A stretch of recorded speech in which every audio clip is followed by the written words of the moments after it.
Happy women's day to each and every women out there. आणि obviously हा दिवस celebrate करायलाच हवा, कारण प्रत्येक विमेन त्यांच्या आयुष्यात जे जे रोल निभावतात, ज्या ज्या गोष्टी करतात, त्यासाठी एक दिवस तरी ॲप्रिसिएशन असायलाच हवं. पण विमेन म्हणून जन्माला येणं फक्त सॅक्रिफाईस नाही, विमेन म्हणजे इंडीड फुल ऑफ लाईफ आहे. पण कित्येक महिलांना असं वाटतं त्यांची फॅमिली, त्यांचे पार्टनर, मुलं इतकंच संपूर्ण त्यांचं आयुष्य आहे. पण विमेन्स, ते तुमच्या आयुष्यातील सगळ्यात इम्पॉर्टंट पार्ट आहे. पण तुम्हाला तुमचं असं पण आयुष्य आहे.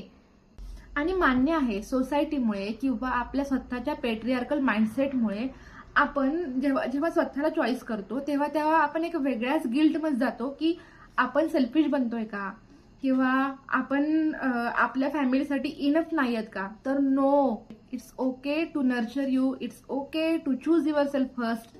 जेव्हा तुम्ही तुमच्या ड्रीम्सवरती काम कराल, जेव्हा तुम्ही तुमच्या हॉबीजसाठी वेळ काढाल आणि जेव्हा तुम्ही स्वतःच्या टाइम आणि स्पेसची रिस्पेक्ट ठेवाल, तेव्हा तुमचे फॅमिली मेंबर्स तुमच्या टाइमची आणि तुमच्या गोष्टींची रिस्पेक्ट ठेवायला चालू करतील. उलट याचा फायदा असा होईल की घरातली सर्व माणसं इंडिपेंडेंट होतील, जे तुम्हाला तुमच्या गोष्टींना गृहीत धरणार नाहीत.